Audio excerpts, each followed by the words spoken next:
Hotlist husband episode 44। अब आगे अरमान ने जापान वाली मीटिंग की डिटेल्स उसने देव को चेक करने के लिए दिए थे, ताकि देव के साथ देने से उसके दोनों काम एक साथ हो जाए। क्योंकि आज अरमान की इम्पोर्टेंट मीटिंग थी, जो कि एक जापान के क्लाइंट्स के साथ होनी थी और एक फ्रांस के क्लाइंट के साथ होनी थी। जबकि फ्रांस की मीटिंग की डिटेल्स तो वो खुद पर्सनली देख रहा था और जापान वाली मीटिंग की डिटेल्स उसने देव को देखने के लिए दी थी। तो तब देव ने उसे बोला, ऑलरेडी सारी तैयारी हो गई है, आप चाहे तो चेक कर सकते हैं। अरमान जल्दी से लैपटॉप में घुस चुका था, जैसे लैपटॉप ही उसकी दुनिया हो, क्योंकि उसे फटाफट से अपने सारे काम कंप्लीट करने थे। इस बीच उसे आस्था का ख्याल ही नहीं रहा कि उसने आस्था को चेंजिंग रूम में चेंज करने के लिए भेजा है। वहीं दूसरी ओर ध्रुव, आहान, सुमित, आकाश चारों के चारों भी अपनी शॉपिंग में पूरी तरह से खो चुके थे और उन्होंने कितनी ही सारी शॉपिंग भी कर ली थी। तभी चारों जल्दी ही तकरीबन 1 से 1.5 घंटे के बाद अपनी पूरी शॉपिंग कंप्लीट करने के बाद चारों अपने हाथों में शॉपिंग बैग्स लेकर मुस्कुराते हुए एक दूसरे की शक्ल को देखने लगे और कहने लगे, यार वैसे कुछ भी कहो, आज कम से कम आस्था भाभी की वजह से हम इस तरह से शॉपिंग करने तो आए हैं, वरना हमें कई दिन हो जाते हैं कि हम सभी भी एक साथ शॉपिंग ही नहीं कर पाते। डिजाइनर घर पर कपड़े डिजाइन वगैरह कर ही घर पर ही कपड़े भिजवा देते हैं, लेकिन आज खुद से शॉपिंग करके मजा आ रहा है। कहीं ना कहीं चारों के लिए ये एक्सपीरियंस काफी ज्यादा अच्छा था, क्योंकि वह लोग कभी शॉपिंग करने आए ही नहीं थे। अगर उन्हें कभी सूट वगैरह की है कुछ बनवाना होता तो वह सब डिजाइनर को कॉल किया करते थे और डिजाइनर जल्दी ही उनके मन मुताबिक कपड़े तैयार करके घर पर भिजवा दिया करते थे। अब क्योंकि वही अरमान जो कि अपने लैपटॉप पर अपने आईपैड के साथ पूरी तरह से बिजी हो गया था, क्योंकि जब भी अरमान अपना काम किया करता था उसे अपने आसपास क्या हो रहा है उसका कोई होश ही नहीं रहता था। वह तो बस उसे वक्त पूरी तरह से काम खो जाया करता था और देव बस सावधानी से एक तरफ खड़ा होकर सर झुकाकर उसके पास खड़ा हुआ था, क्योंकि देव को तो इस तरह से खड़ा होने की आदत थी। कितने घंटे तक वह इसी तरह से अरमान के केबिन में खड़ा रहता था। जैसे उन सब की शॉपिंग कंप्लीट हो गई और वो सब सीधा अरमान और आस्था के पास आने के लिए निकल गए थे और जल्दी ही वह लोग अरमान के आसपास खड़े हो थे। वह सारे चारों के चारों अरमान को इस तरह से काम करता हुआ देखकर हैरान हो गए। जिस तरह से देव अरमान बराबर में सर झुकाकर खड़ा हुआ था, ऐसा लग रहा था कि अरमान इस वक्त मॉल में ना होकर ऑफिस में ही बैठा हुआ है और अपना काम कर रहा है। और तभी उन चारों का ध्यान अरमान से थोड़ी ही दूरी पर खड़ी कितनी ही सारी लड़कियों पर गया। कितनी ही सारी लड़कियां अरमान को घूर घूर कर देख रही थी और मुस्कुरा कर खुसूर फुसूर कर रही थी। कुछ लड़कियां तो अरमान को पहचानने की कोशिश कर रही थी कि आखिरकार उन्होंने उसे कहाँ देखा है, क्योंकि अरमान के काफ़ी कम इंटरव्यूज़ दिया करता था और उसके बारे में काफ़ी कम खबरें छपा करती थी। अरमान जो चाहता था वही खबरें अपने बारे में रिलीज़ किया करता था, वरना अरमान से बिना पूछे किसी की हिम्मत नहीं होती थी कि उसके बारे में किसी तरह की कोई खबर पेपर में या न्यूज़ में आ जाए। तभी आहान का ध्यान आस्था की ओर गया। आस्था कहीं भी दिखाई नहीं दे रही है। अगर अरमान भाई यहाँ काम कर रहे हैं तो आस्था भाभी कहाँ है? तो इसीलिए अरमान के सामने वो कितनी देर तक खड़े रहे और उन्होंने देखा कि अगर उन्होंने अरमान को इस वक्त आवाज़ नहीं दी तो वो बस अपने काम में पूरी तरह से खोया रहेगा और पूरी शाम यही काम में लगा देगा, लेकिन सर उठाकर उनकी सबकी ओर नहीं देखेगा। तो इसलिए जल्दी से आहान बोला, अरमान भाई, अरमान ब्रो। तब अरमान ने उसकी ओर एक नज़र उठाकर देखा, उसके बाद फिर काम करने लगा और काम करते करते ही कहा, बोलो क्या बात है? तब आहान ने पूछा, आस्था भाभी कहाँ है? अब जैसे ही आहान एकदम से आस्था का नाम लिया, देव, सुमित, आकाश और ध्रुव भी हैरान हो गए और उन्हें भी आस्था का ख्याल आया कि आस्था कहीं दिखाई नहीं दे रही है। वही अरमान के हाथ जो बड़ी ही तेजी से लैपटॉप पर चल रहे थे वो भी रुक गए और एक पल को अपनी नज़रें लैपटॉप पर से हटाकर वह आहान की ओर देखते हुए बोला, आस्था कहाँ है? मतलब शॉपिंग कर रही होगी ना, उसको जाकर वहाँ देखो, मुझे क्या पता वह कहाँ है। अब जैसे ही अरमान ने बड़ी ही रैंडम तरीके से ये कहा, सब के सब अरमान के इस तरह से केयरलेस होने पर और बिल्कुल इमोशनल लेस होने पर हैरान थे। बीवी दिखाई नहीं दे रही और ये जनाब लापरवाही से जवाब दे रहे हैं। ध्रुव ने सोचा। अब चारों ने मन ही मन में सोच रहे थे कि क्या भाई के मन में और आस्था भाभी के लिए इतने से भी इमोशंस नहीं है। भाभी की कोई परवाह नहीं है। उन्हें इसी बात की खबर भी नहीं है कि पिछले 1-1.5 घंटे से आस्था भाभी यहाँ है ही नहीं। सबके मन में अलग अलग सवाल चल रहे थे, लेकिन फिलहाल आस्था को ढूंढना ज्यादा इम्पोर्टेंट था। फिलहाल जल्दी से वो चारों कपटों वाले एरिया में गए और वहां जाकर उन्होंने अच्छी तरह से देखना शुरू कर दिया। इनफैक्ट वहां पर 1 से 2 सेल्स गर्ल्स खड़ी हुई थी। उनसे भी उन्होंने पूछा था कि यहाँ पर जो लड़की शॉपिंग कर रही थी वह कहाँ है, लेकिन किसी ने भी उन्हें कोई जवाब नहीं दिया क्योंकि उन्हें आस्था के बारे में कोई खबर नहीं थी। अब तो चारों पूरी तरह से परेशान हो गए थे। देव भी आस्था को लेकर परेशान था, लेकिन उस वक्त वो वहां अरमान के पास से नहीं हट सकता था क्योंकि अरमान देव का किया हुआ काम भी चेक कर रहा था। तो कहीं ना कहीं देव को इस बात का डर था कि अरमान को कुछ समझ में नहीं आया और उस वक्त उसने देव को अपने पास नहीं पाया तो अरमान उस पर गुस्सा कर सकता है, तो इसीलिए वो वहीं हाथ बांधकर खड़ा रहा। हालांकि मन ही मन में उसे भी आस्था की फिक्र हो रही थी, पर वह जाहिर नहीं कर रहा था क्योंकि आस्था की उसकी बहन जैसी थी और आस्था ने उसे पहली बार भाई कहकर पुकारा था। वह मन ही मन बस उसके लिए प्रार्थना कर रहा था कि वह ठीक हो। वहीं दूसरी ओर चारों ने हर तरफ देख लिया था और उन्हें आस्था कहीं भी दिखाई नहीं दी। तब वो सब हैरान परेशान हो गए। तब आकाश परेशान होकर कहने लगा, यार ये अरमान ऐसे कैसे कर सकता है? इस तरह से उसने आस्था को शॉपिंग करने के लिए ऐसे कैसे यहाँ पर छोड़ दिया, जबकि हम ये बात अच्छी तरह से जानते हैं कि ये जगह उसके लिए नई है और उसे मॉल में शॉपिंग करने का कोई एक्सपीरियंस नहीं है। तब सुमित ने अगले ही पल बोला, शायद तुम ठीक कह रहे हो, हमने ही बेवकूफ़ी की है जो उन दोनों को हमने अकेला छोड़ दिया। हमें लगा था कि कुछ पल वो दोनों साथ रहेंगे तो हो सकता है कि अरमान के मन में आस्था के लिए कोई फीलिंग्स जन्म ले सके, लेकिन यहाँ तो आस्था का ही पता नहीं कहाँ गई होगी। इतना बड़ा मॉल है, आस्था को कहाँ ढूंढे हम? ध्रुव ने कहा, भाभी तो कहीं नहीं मिल रही है। चारों के चेहरे पर निराशा नजर आ रही थी और जल्दी से ध्रुव बोला था, मैं अब अरमान भाई से पूछकर आता हूँ, शायद उन्हें पता हो कि आस्था भाभी कहाँ है। एपिसोड 45। अब आगे। वही चेंजिंग रूम में आस्था आंखें बंद करके एक तरफ बैठी हुई थी। उसे बहुत ही ज्यादा खींच कर सांस आ रही थी क्योंकि उसकी सांसें अब उखड़ने लगी थी, क्योंकि जिस चेंजिंग रूम में उसे बंद किया गया था वहां पर ऑक्सीजन लेवल काफी ज्यादा कम था। ज्यादा देर तक अगर कोई इंसान वहां रह जाता है तो उसकी जान किसी भी पल जा सकती थी और आस्था को तो उस चेंजिंग रूम में बंद हुए 1 घंटे से ज्यादा हो चुका था, तो जिसकी वजह से आस्था को सांस लेने में काफी ज्यादा परेशानी होने लगी और किसी भी पल आस्था की जान जाने वाली थी और वह अब आधी बेहोशी की हालत में पहुंच चुकी थी। जल्दी ध्रुव अरमान के पास जाकर खड़ा हो गया और घबरा कर कहने लगा, अरमान भाई, आस्था भाभी कहाँ है? हमने पूरा कपटों वाला एरिया देख लिया है, लेकिन हमें वह कहीं भी दिखाई नहीं दे रही है। अब जैसे ही ध्रुव ने थोड़ा सा सख्त लहजे में और थोड़ी सी तेज आवाज में अरमान से ये कहा, अरमान बहुत ही ज्यादा हैरान हो गया और तुरंत ही खड़ा होकर ध्रुव की ओर देखने लगा।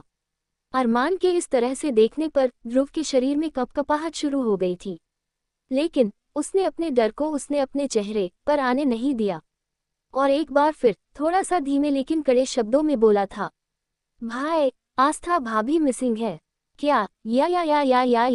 या। अब जैसे ही ध्रुव ने ये कहा, अरमान मन ही मन सोचने लगा, अब ये आफत की पोटली अब कहाँ चली गई है। बिना ध्रुव को कुछ कहे अरमान अपना लैपटॉप और आईपैड देव को देता हुआ जल्दी ही उस कपड़ों वाले सेक्शन की ओर चला गया था और वहां आकाश, सुमित और आहान को मुंह लटकाए हुए खड़ा हुआ देखकर उसने मन ही मन में सोचा कि लगता है वाकई वो आफत आस्था मिसिंग है। उसने तुरंत देव को अपने पास बुलाया और उससे बोला, देव, अपने सभी आदमी को बुलाकर लाओ और उनसे बोलो कि फटाफट से पूरे मॉल में फैल जाए और पता करे कि वह लड़की कहाँ गई है। साथ ही साथ उसने आकाश और सुमित बाकी सबको ऑर्डर दिया, तुम लोग खड़े खड़े यहाँ क्या कर रहे हो? जाओ जाकर ढूंढो उसे, कहाँ गई है वो लड़की।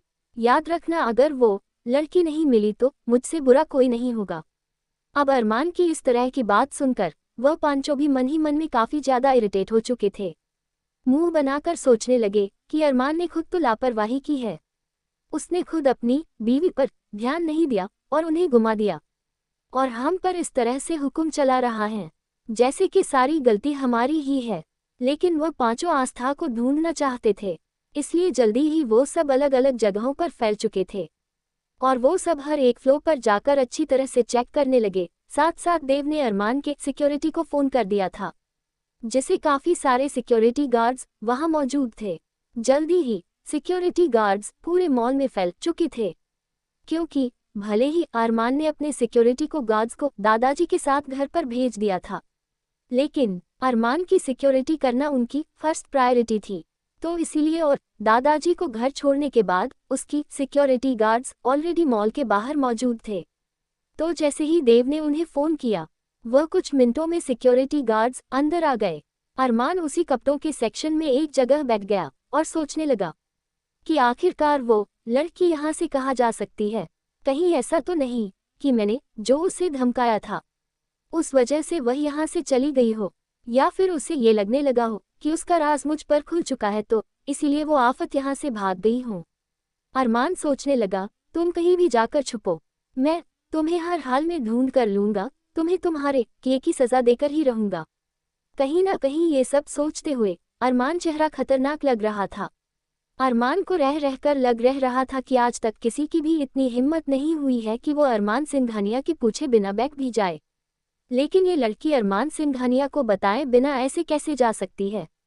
इसे इसकी सजा जरूर मिलेगी, और अगर वाकई इस आफत को किसी ने मेरी जिंदगी में किसी न किसी मिशन के तहत भेजा है तो अब मैं उसे ऐसी सजा दूंगा कि उसकी रूह कांप जाएगी। तभी अरमान को अपने जिस्म पर किसी की गहरी नजरें महसूस हुई। जैसे ही उसने थोड़ा सा साइड में अपनी आईब्रो उठाकर देखा तो उसे वहां कोई भी दिखाई नहीं दिया था, क्योंकि मलाइका जो कि उस वक्त बड़ी गहरी नजरों से अरमान को देख रही थी। अरमान को अपनी तरफ देखते ही वह तुरंत पीछे के साइड में छुप गई, जिसकी वजह से अरमान उसे देख नहीं पाया था। तो मलाइका सोचने लगी कि उसे अब ज्यादा देर तक इस मॉल में नहीं रुकना चाहिए, और वैसे भी जो लड़की को उसने अरमान सिंघानिया के साथ देखा था उसको तो ऑलरेडी उसे ठिकाने लगा ही दिया है, तो उसे परेशान होने की कोई जरूरत नहीं है और उसे जल्द से जल्द यहाँ से निकल जाना चाहिए। तो ये सब सोचते हुए मलाइका का रैंडम कपड़े देखते हुए धीरे धीरे वहां से खिसकने लगी। लेकिन तब तक अरमान ने देव को कह दिया था कि पूरा का पूरा मॉल पूरी तरह से ब्लॉक कर दो, मेरी मर्जी के बगैर इस मॉल से कोई भी बाहर नहीं निकल पाएगा। जैसे ही अरमान ने ये ऑर्डर दिया, सब उसकी बात मानते हुए अपने अपने काम पर लग गए, और इससे पहले कि मलाइका उस मॉल से बाहर निकाल पाती, ठीक उसी वक्त अरमान के सिक्योरिटी गार्ड्स ने पूरे के पूरे मॉल को अपने कब्जे में कर लिया था।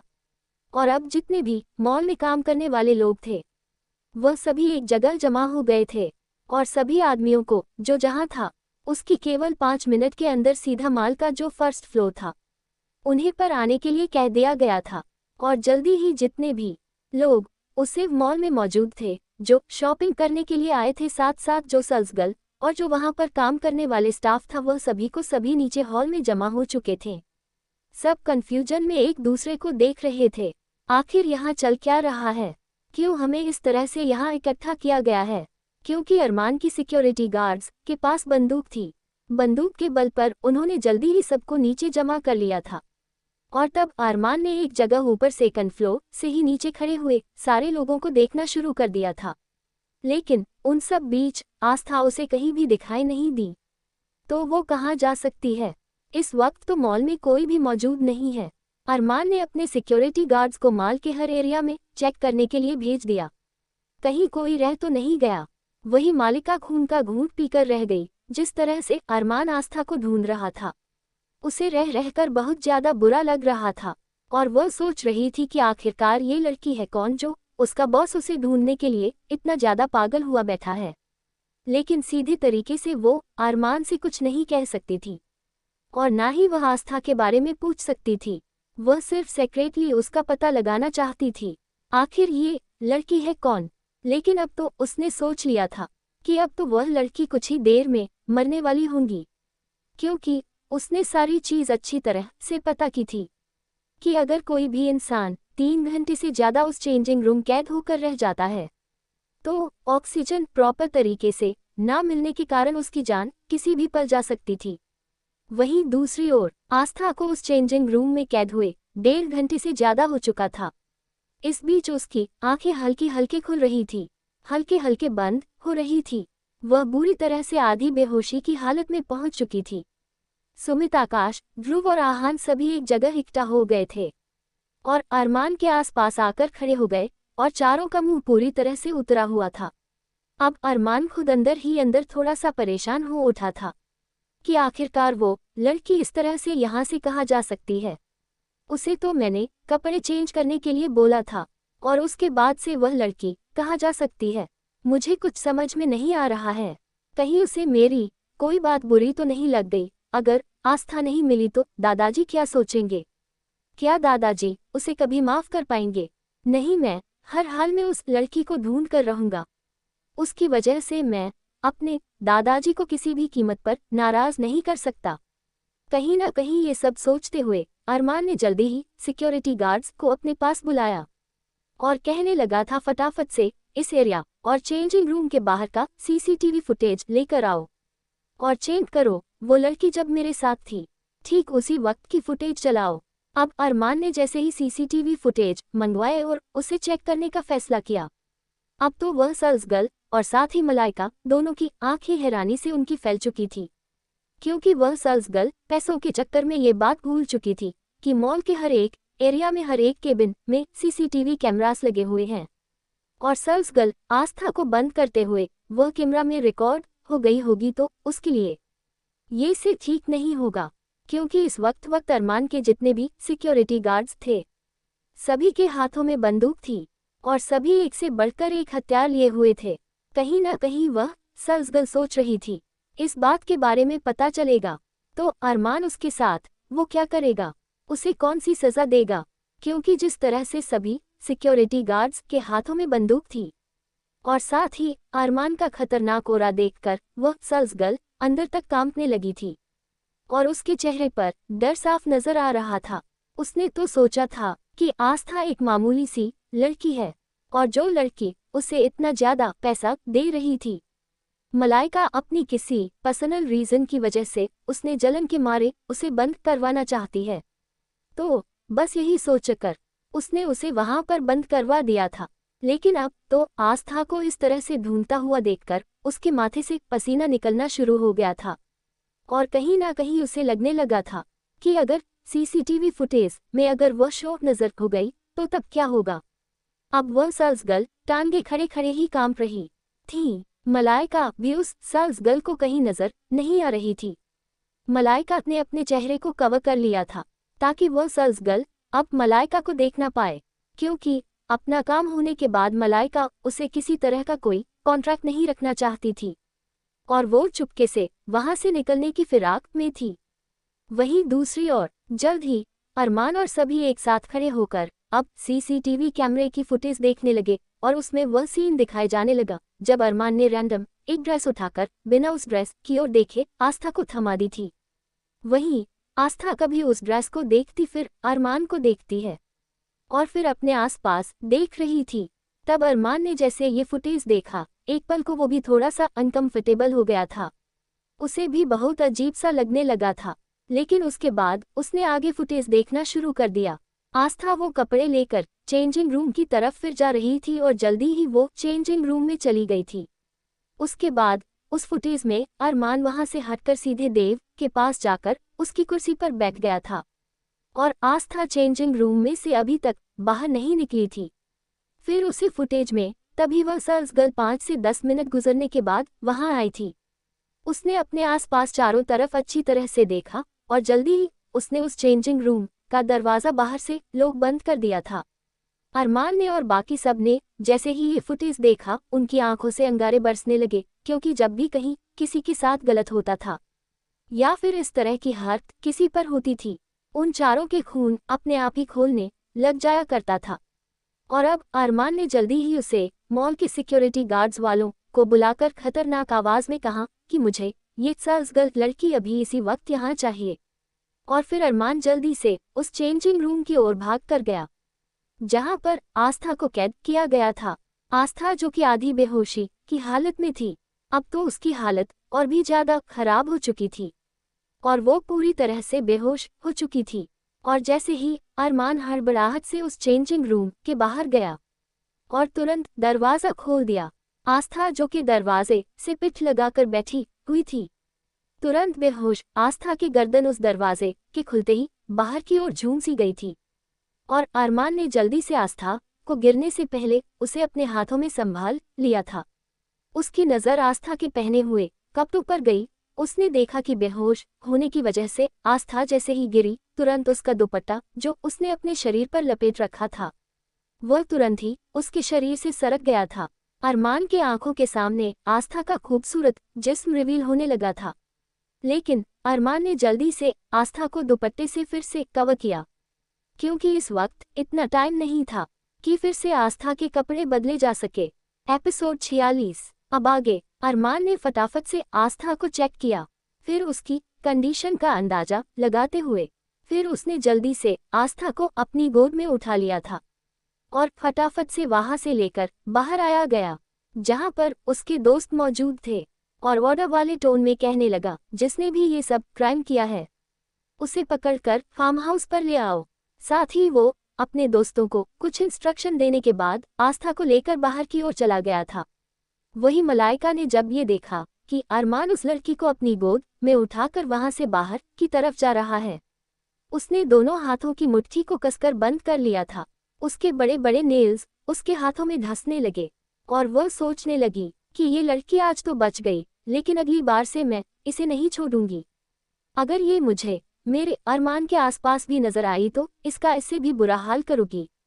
अरमान पर सिर्फ मेरा है और उस पर सिर्फ मेरा हक है।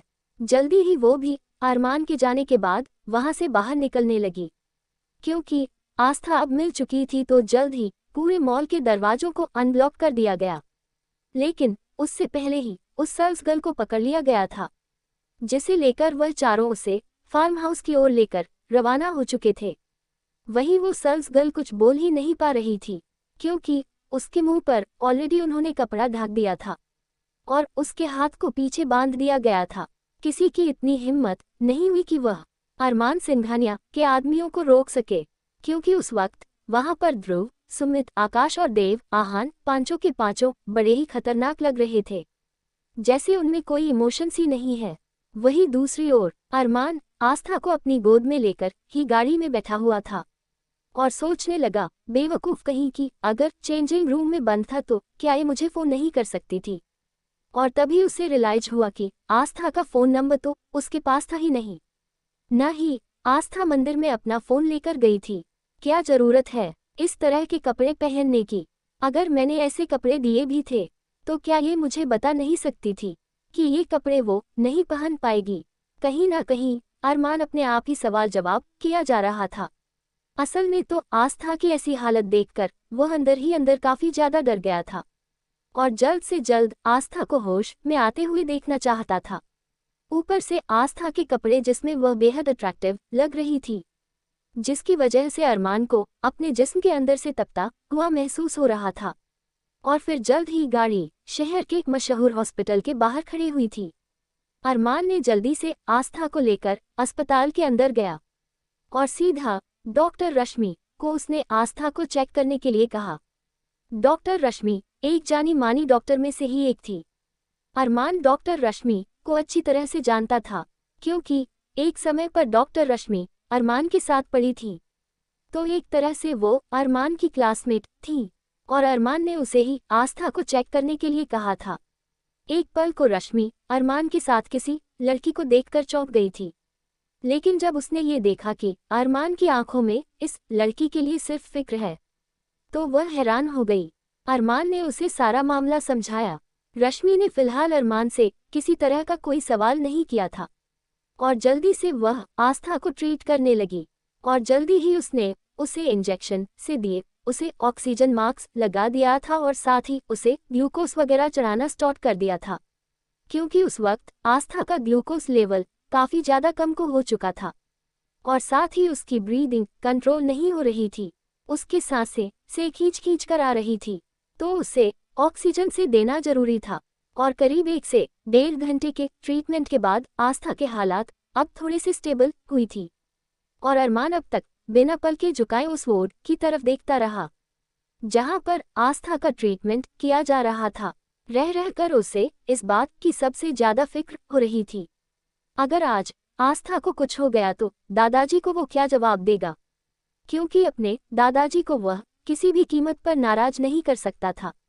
देव को फार्म हाउस सल्सगल के साथ छोड़कर बाकी चारों के चारों भी हॉस्पिटल आ गए थे, क्योंकि इस तरह से वह आस्था को अस्पताल में नहीं छोड़ सकते थे। और साथ ही उन्हें आस्था की फिक्र हो रही थी। वो सब जानते थे कि अगर उन्होंने अरमान को फोन करके आस्था की जानकारी लेनी चाहिए तो और अरमान किसी भी कीमत पर उनका फोन रिसीव नहीं करेगा, इसीलिए वह लोग सीधा हॉस्पिटल पहुंच चुके थे। और जैसे ही उन्हें पता चला कि डॉक्टर रश्मि अरमान का ट्रीटमेंट कर रही है तो उन चारों को तसल्ली थी, आस्था को रश्मि अच्छे से ट्रीट करेगी, क्योंकि डॉक्टर रश्मि को भी हो वो सब अच्छी तरह से जानते थे।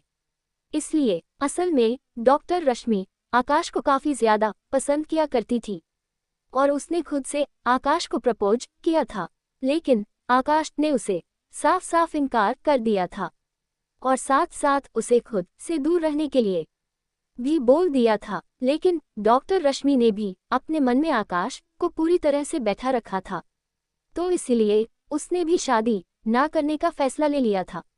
वहां थोड़ी ही देर बाद डॉक्टर रश्मि आस्था को ट्रीटमेंट करने के बाद बाहर आई। बाहर उसने देखा कि पूरे का पूरा आंखें उसकी आंखों के सामने था और वो हैरानी से आंखें फैलाए हुए सबको देखने लगी। और तब उसकी नजरें आकाश पर आकर ठहर गई थी। आकाश को इतने ही महीनों के बाद उसने देखा था, जिस दिन आकाश ने उसका प्रपोजल रिजेक्ट कर दिया था। तब से लेकर अब तक रश्मि ने आकाश को नहीं देखा था, लेकिन आज कितने महीनों के बाद आकाश को अपनी आंखों के सामने देखकर रश्मि अंदर ही अंदर खुश हो गई थी। लेकिन अभी भी वो आकाश से नाराज थी, तो अपनी नाराजगी की वजह से आकाश को इस वक्त पूरी तरह से इग्नोर कर रही थी। अरमान के पूछने से पहले ध्रुव और आहान ने रश्मि से पूछा, रश्मि दीदी अब भाभी कैसी है? अब ध्रुव ने जैसे ही ये कहा कि भाभी कैसी है, रश्मि की आंखों में कितने ही सारे सवाल आ गए थे और वह ध्रुव की ओर देखकर कहने लगी, ध्रुव कौन भाभी? तब ध्रुव कहने लगा, वह आस्था भाभी है जिनका आप ट्रीटमेंट कर रही है। रश्मि के आंखों में कितने ही सारे सवाल थे, उसे समझ में नहीं आया कि आखिर वह किसकी पत्नी हो सकती है और उसने किस शख्स से शादी की है। तभी आकाश रश्मि से कुछ पूछता उससे पहले ही सुमित फिक्र भरी आवाज से रश्मि से पूछने लगा, अब आस्था भाभी कैसी है? अब जैसे ही सुमित ने भी भाभी कहकर पुकारा, तब तो रश्मि का दिल अंदर ही अंदर टूटा हुआ सा महसूस होने लगा था, क्योंकि अब केवल आकाश ही बचा था जिसने आस्था को भाभी नहीं बोला था। और अरमान का तो रश्मि को पूरा को यकीन था कि अरमान तो कभी भी शादी करेगा ही नहीं, क्योंकि रश्मि अरमान को अच्छी तरह से जानती थी। अरमान के खड़ूस नेचर और उसके एरोगेंट बिहेवियर से अच्छी तरह से वाकिफ थी, तो उसे पता था कि कोई भी लड़की तो अरमान की जिंदगी में आने से पहले 100 बार सोचेंगी और कोई लड़की अरमान को बर्दाश्त कर ही नहीं पाएगी। तो उसे इस बात का पूरा यकीन था कि अरमान तो कभी शादी करेगा ही नहीं। तो कहीं ना कहीं रश्मि को ये लगा कि शायद इस वक्त अंदर जो लड़की मौजूद है वो आकाश की पत्नी हो सकती है। अब तो रश्मि का दिल अंदर ही अंदर कांप सा गया था। कुछ आंसू उसके गालों पर लुढ़क आए थे। क्या रश्मि की गलतफहमी आकाश दूर कर पाएगा? क्या रश्मि जान पाएगी आस्था आकाश की पत्नी नहीं है बल्कि अरमान की आस्था है? आगे की स्टोरी अगले एपिसोड में।